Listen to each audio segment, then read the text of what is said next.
On today's show, the LA Clippers snapped their 3-game losing streak in the return home against the Utah Jazz. It was a Christmas theme around the game, and what better Christmas present to Clipper Nation to get the most commanding win of the season in the last home game before Christmas. Going to be talking about why it was so easy, who stood out, and more on today's Locked On Kawhi Bobblehead Night Clippers.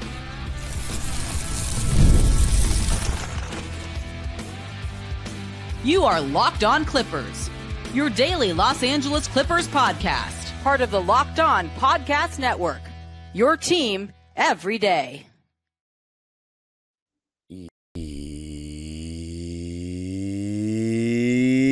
Yes, sir, you are locking in with the Clips. Thank you for making Locked On Clippers the first listen of your day, your team every day. I'm your host, Darian Vaziri, born and raised in LA and in my 20th season as a Clipper fan. You can also follow me on Twitter and Instagram at DimeDropperPod and subscribe to my own YouTube channel, Dime Dropper, where a video of my experience at what was a really fun and relaxing game will be out on the channel. And Locked On Clippers is free and available wherever you get your podcasts, including YouTube. Let me know what you thought of the game, the standout performances, and anything that I address in this episode. Make sure you hit the notification bell so you know every single time we post a video. And of course, if you can't watch, you can listen wherever you get your podcasts. And Locked On Clippers now has a daily newsletter. I write it 5 days a week. The Locked On Clippers daily newsletter. One stop for ultimate team and league coverage delivered right to your inbox. Just sign up for free now at LockedOnDaily.com. That's LockedOnDaily.com and start your day with the all-new free Locked On Clippers newsletter. Wow. What a return home. I hadn't been to a home game in a little bit. The last home game I went to was against the Portland Trailblazers, where we won by 22 points. And yes, fun fact, we have won 8 straight home games that I've attended. I mean, who's counting? But we have. So it looks like after that 4-game losing streak, I only saw the first 3 losses, though, of those 4 were on this 8-game winning streak since I've been there. We hadn't played a game at Intuit Dome, though, for 8 days. So it's been a little minute. And it felt really good to be back.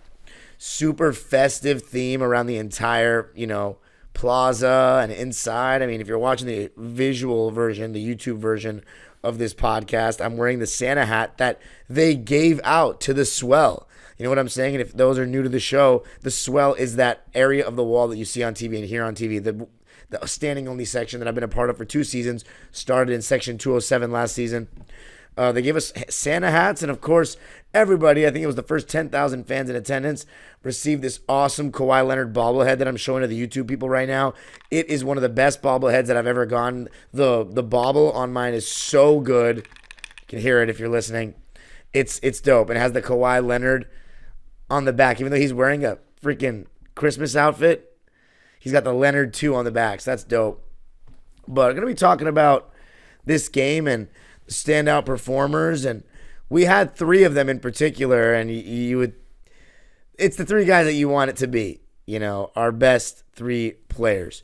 But let's just begin with James Harden, because he did not have a good game against the Denver Nuggets. But man, did he have a crazy one in this one. And let me just say this. Going into this season, I thought we'd have some of these games. And I kept mentioning over and over as James just kind of started the season not shooting great, that I'm still wondering when those games are going to come. Well, in the last couple of weeks, we've gotten 2 of them. The Washington Wizards game, in which James Harden scored 43 points and had an absolutely lights out first quarter. Well, this game was a lot of the same. Step back 3 was falling like crazy. His 3-ball in general was falling like crazy. And it's funny because I got to the game pretty early on Monday night. And I watched James Harden in warm-ups. And I know it's warm-ups, so I don't really make anything of it. But for what it's worth, he was making every single one of his catch-and-shoot corner threes. Even though I don't recall him getting any catch-and-shoot corner threes in this game, was a lot of his step back, and he just had that extra pep in his step. He was feeling himself, and it was really great to see. You saw that game against Washington where it was a vintage James Harden game, and that's, I mentioned it even before the episode, or on the last episode. I said, against these weaker teams, there's a good chance that James Harden can just cook them and get a rhythm and get a flow, get in that zone that, you so often saw back in the day in Houston. And it was the second time this season that Harden had scored 40-plus before the fourth. So he didn't even play the fourth. He was on cruise control. And you best believe there was a chance he could have gotten 50. Although they did start to, show him more bodies and try their best to not let him get shots off and run him off the three-point line. If he had stayed in, considering the way he was drawing fouls, especially from three. And again, some of the calls, I still don't know how he gets them. But, when he's knocking down threes like that, the contested threes, it is hard, especially with the way that he, kind of jumps forward. I mean, everyone does, but he jumps a little extra forward on his three ball to avoid contact with him.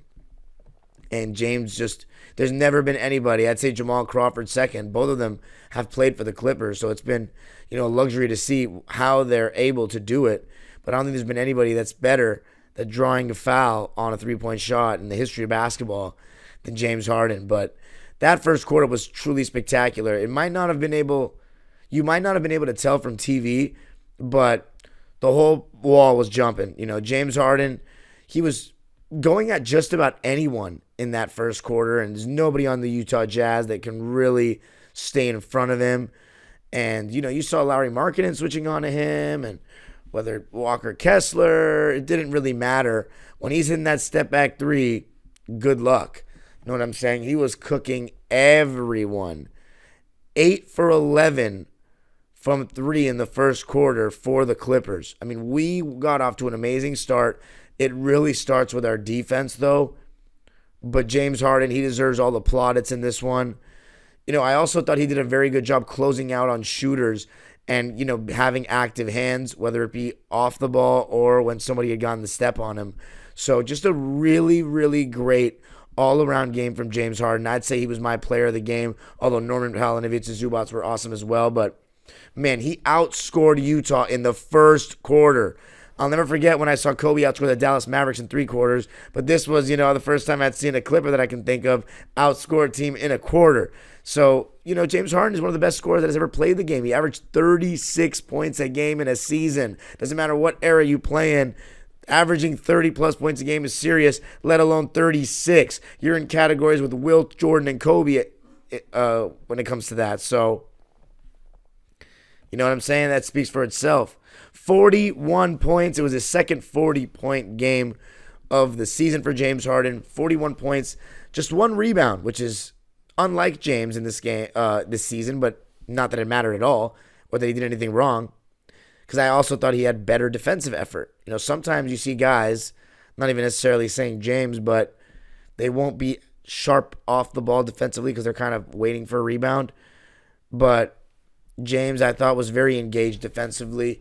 He was 11 for 17 from the field, 7 for 11 from three, 12 for 14 from the foul line in 31 minutes. Just an absolute masterclass, virtuoso performance by the Beard to lead the Clippers to a 144-107 win. You heard that correctly. And if you're wondering if that's the highest scoring game for the Clippers so far this season, you better believe it. 127 was the second highest. That was against the Blazers in the last game that I was at. And guess what game was the next highest scoring one? Our loss to... Actually, I was wrong. Our highest scoring game was our loss to OKC, 128-134 in Oklahoma. And then it was the 127-105 win against Portland. And then after that, the 126-122 win against Denver and Russell Westbrook's return. But this one takes the cake. 144-107 Clippers. We move on to 15-12, 10-6 at home, and we led by as many as 42 points in this game. Utah didn't lead for a second, and it's always great to beat the Jazz. James Harden leading the way. He was He was spectacular, but it wasn't just James Harden. How about the big three? Going to be talking about Norman Zoo and the way they played coming up.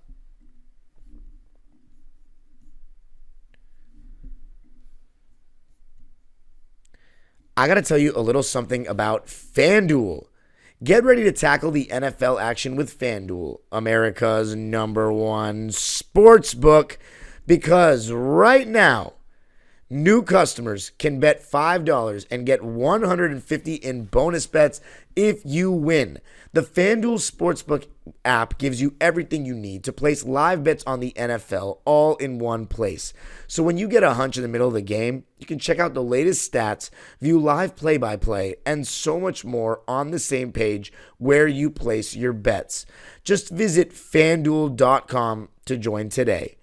And as far as NFL odds for this upcoming week, we got the Denver Broncos at the LA Chargers at SoFi.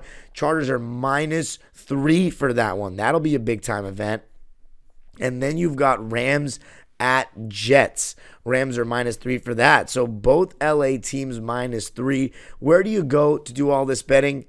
FanDuel.com. Never waste a hunch and make every moment more with FanDuel, an official sportsbook partner of the NFL.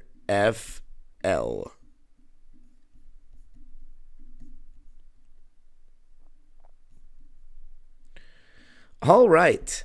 Clippers winning 144-107 in this one over the Utah Jazz. We're now 2-0 against them this season. And if you're wondering, is that the biggest win the Clippers have gotten all year? Yes, it is. The other biggest one was at Philadelphia by 26. We also beat the Washington Wizards by 25. But this is the biggest one, a 37-point margin of victory over our sworn nemesis, the Utah Jazz. And you know what's funny?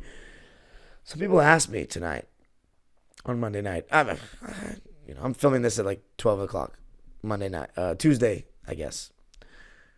People were asking me, why do you hate the Jazz so much? My boss is the host of the Jazz, so I can't be too mean here. But let's put it this way. Utah has always been a thorn in the side of LA basketball teams. When I was a kid, my family trash talked the Jazz because my uncles are Laker fans, right? And they hated the Jazz because of the late 90s. So I already, just because my family as a little kid talked trash about them, I was like, okay, these guys suck. And then I didn't like anybody on their team when I became a Clipper fan and started really watching basketball besides Darren Williams. I did not like Andre Kirilenko, respected him though. Did not like Carlos Boozer, also respected him. Or Okura or Girasek, any of those guys. I only loved Darren Williams. Couldn't wait for him to leave, and when he was on the Nets, I loved it. Disliked them massively. And at that point, I disliked Jerry Sloan, but then I was coached by Adam Keefe, former late 90s Utah Jazz player, in a basketball season at a rec center. And he told me some stuff about Jerry Sloan and how he was as a coach, and gained a whole level of respect for him. But point being, I didn't like them. And then I didn't like Gobert, and they beat us in the playoffs, basically ended Lob City. So I've just never been a fan. So it's really nice to see us just smoke them. And if you're wondering, you must have loved 2021. You better believe it. Utah, honestly, I'm not even going to talk about how ridiculous their side of things was, even though this is not Locked On Jazz. You can find that with David Locke. There is something I have to say just because it contributes to our side of things, to me. But let's first just talk about Norman Powell and Ivica Zubac. James Harden was the man. He was incredible. But Norm and Zoo, they were exactly the way you wanted them to be. Norm was aggressive. He was knocking down shots from just about everywhere on the floor. Deep threes, penetrating, making plays, knocking down the mid-range when Kessler was in drop coverage, embracing that in-between game that he really has all season long, hitting the floater, hitting the pull-up. It's an awesome performance by Norman Powell. He just seemed to get hotter as the game went on. Finished with 29 points, 4 rebounds, 1 assist, 1 steal, 1 turnover. And I didn't even mention James Harden's turnovers. He had 4, which, compared to some of the games he's had this season, not bad. Still maybe 1 too many, but I really can't complain about the way James Harden played in any way. Norm Shot 12 for 16 from the field and 5 for 7 from 3. Rare game where he didn't get to the line. We had James Harden for that, who got to the line 14 times. But the efficiency is insane. 75% from the field. He's not shooting easy shots. 5 for 7 from 3. That's the Norman Powell that we've seen all season long. And then Ivica Zubac, I just love the way he started this game, finishing in pick and rolls. That one-handed push shot from the foul line or a little bit closer is really money. His jump hook is with his right hand is also really money. It's insane, though, how he can't get a call to save his life a lot of times unless it's so blatant. Like on a one-on-one situation, they almost never call fouls when guys are pushing him, putting two hands on him, and, really trying to knock him off his spot, which if you do that to a perimeter player, it's getting called in an instant. So I just hate it. But what a job he did rebounding and protecting the rim. The amount of shots that he changed was crazy. And then he's also just getting so much better making decisions when he's rolling to the basket, whether it be the short roll or when he's around the basket itself, already in the key. He's seeing the open cutter when someone rotates to him. I mean, the game has just slowed down for him, and you got to give James Harden a lot of credit for helping him in that regard, giving him more space and time in pick and rolls, but also the natural maturation of a player his age. Ivica Zubac, really solid game. It is the Utah Jazz. They are awful, and I'm not saying that to be mean. They just really are. There's just no basketball argument against it right now. I watched them play, and I'm going to go on about it in the next segment because it's going to be fun. Because I was talking about it with some fans. What is there to really analyze? Norman Powell was awesome. We ran the same off-ball sets that we always run, Norm curls and whatnot. James Harden was getting into the lane. They were playing drop coverage. Then a lot of guys were switching on to him. He was cooking everybody. Zubac, oh my God, that dunk he had, he cooked two white guys in one play. That was hilarious. He absolutely destroyed them. I lost my mind. So when you see Zug, and after he literally just decked the dude, I forget if it was Markkanen who he dunked on. I think it was Filipowski who knocked over, or was it Eubanks? No, Eubanks didn't play. I think it was Filipowski. Oh my God. I love when Zug goes up with that kind of aggression. 19 points, 12 rebounds, 4 assists, 1 steal, 2 blocks, and a turnover on 8 for 11 shooting and 3 for 4 from the foul line. Norm, Zoo, and James, absolutely fantastic. James and Norm themselves combined for 70. You add Zoo to the mix, 89. So you're essentially getting like 30 from each if you divide it. That's a W. That's a W. 144 to 107 is the final. You got the big performances from the big three, so to speak. But coming up, going to talk about the other guys, what they did, the sequence of events, and the Utah Jazz, and why they made things so easy for us. And going to be ending with a consistent theme from fans throughout the night. Going to be talking about those many things coming up.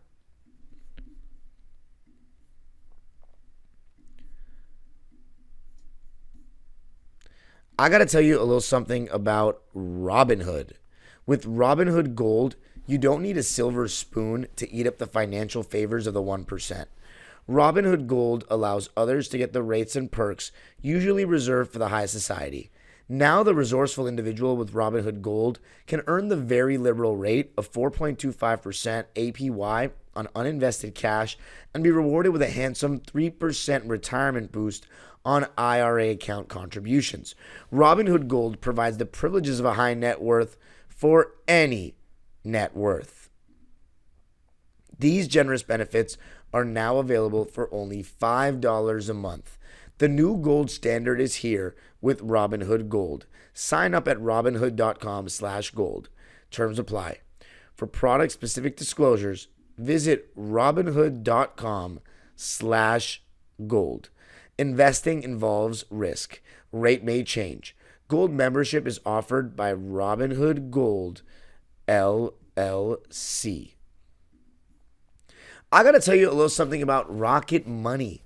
Did Rocket Money help you find any subscriptions you forgot about or that you were paying for twice? That definitely happened to me. I had a few subscriptions that I didn't even realize I was still paying for, and then I look at my bank statement and I'm like, what am I paying for here? What is this charge from Apple? What is this charge from this? And Rocket Money made it so easy to track them all down. It's like having a personal assistant for your finances. Rocket Money is a personal finance app that helps find and cancel your unwanted subscriptions, monitors your spending, and helps lower your bills so you can grow your savings. It brings everything together in one place, whether it's subscriptions, your spending habits, or even the goals you want to hit this year. Rocket Money has over 5 million users and has saved a total of $500 million in canceled subscriptions, saving members up to $740 a year when using all of the app's premium features. Cancel your unwanted subscriptions and reach your financial goals faster with Rocket Money. Go to rocketmoney.com/lockedon today. That's rocketmoney.com/lockedon. rocketmoney.com/lockedon.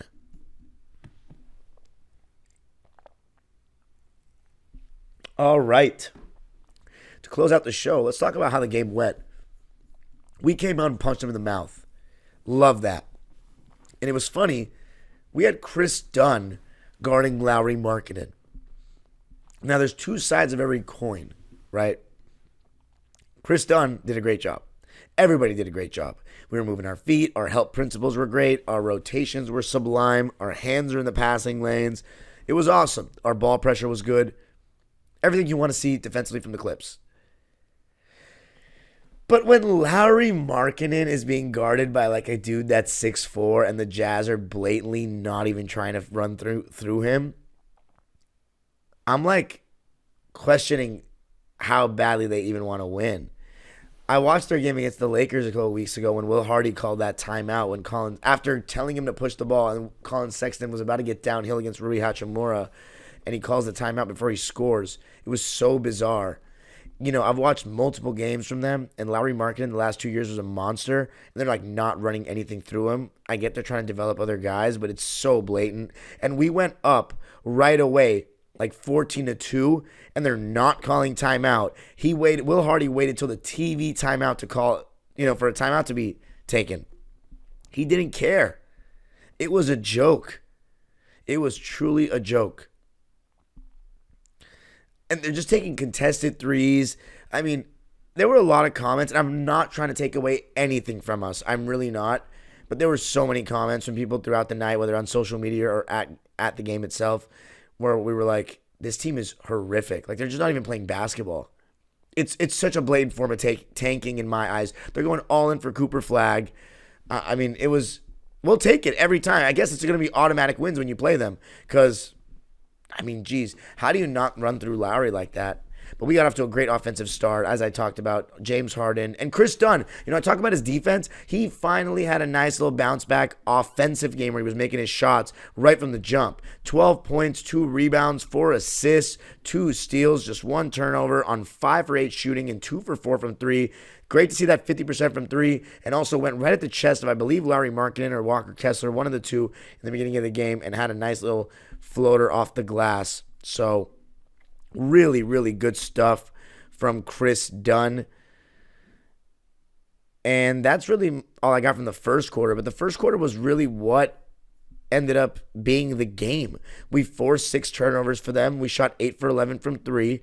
And we were up 44-20 after 1. Of course, James Harden with 24 of those 44, more than the Jazz team. So that really set a tone. And then in the second quarter, we outscored them 37-27 and just kept it going. I thought Nicholas Batum did a great job defensively when he came in. Active hands, great ball pressure. When his arms are in the vicinity, he seems to get a hand on things. And I just thought we were outworking them top to bottom. First to loose balls, more intensity defensively, more purpose offensively, more talent offensively, going for rebounds. Zubac, as I talked about, with that dunk, and just doing a great job on the roll and blocking shots. It was just a clean performance, even though Jordan Miller couldn't buy one. He had 2 points and a block on 1 for 6 shooting and 0 for 4 from 3. Just missed a lot of his open threes. I thought Mo Bamba gave us some good minutes.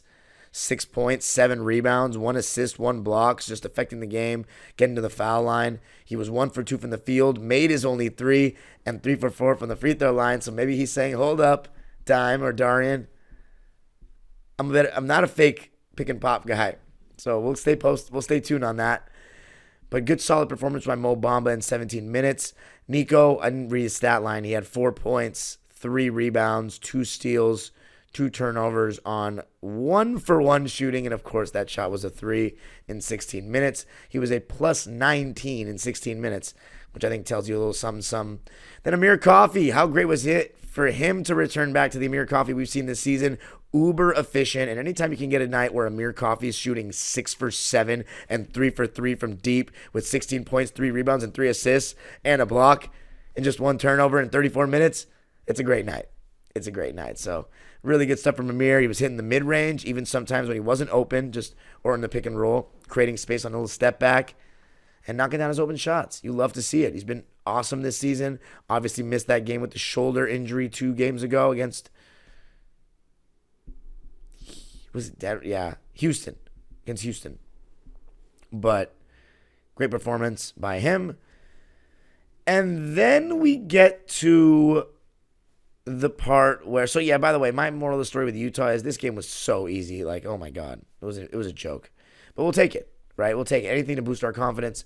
Bones Highland came in and got 8 points in 12 minutes, 3 assists, 3 steals to go along with it. I liked his activity defensively. But here's one thing that was a collective theme from Monday night. A lot of Clipper fans are tired of Kevin Porter. A lot of fans in the wall. They're groaning when he's doing things with the ball.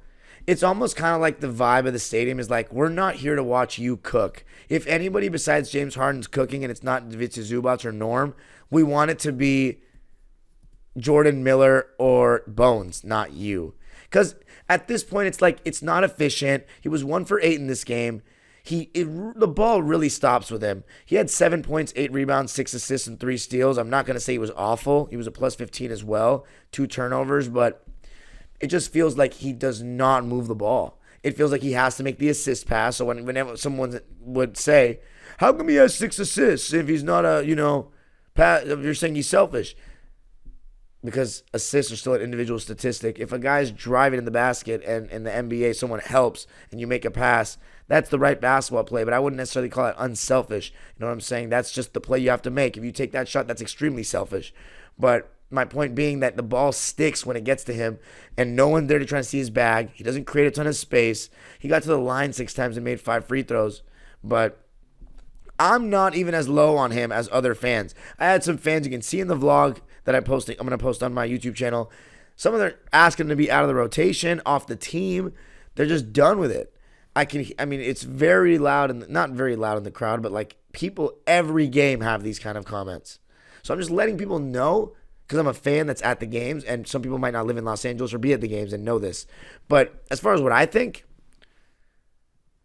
I'm honestly down to experiment with Bones being the backup because when he's getting downhill, it's fun, but he has a lot of the same flaws that Kevin does. At one point, they were in together late in the game, and they were just dribbling back and forth, and I was just like, the dribble bros are in. But whatever. I'll take. That's just something I wanted to mention because it was something that was mentioned to me so much, and I'd be a kind of ignoring part of the story tonight or on Monday night if I left it out. But I'm not trying to be, raining on the parade. I'm not even saying that KPJ didn't do some good things, and the Clippers were awesome, so. Great to win that game before this really tough stretch begins at Dallas twice and against the Memphis Grizzlies in Memphis. And where will you see previews for that? And, of course, post-game right here, Locked On Clippers. You can follow me on Twitter and Instagram at DimeDropperPod. Subscribe to my own YouTube channel, Dime Dropper, for even more LA Clipper content. As I said, a video of this game will be out. And Locked On Clippers, free and available wherever you get your podcast. Make sure you subscribe, hit the notification bell so you know every single time we post a video. The age-old proverb continues. Great win. Go Clippers. Merry Christmas, even though I want to talk to you so many times before Christmas. But Clipper, that was the last Clipper home game before Christmas. 8 in a row with your boy in attendance. The age-old proverb continues. Go Clippers.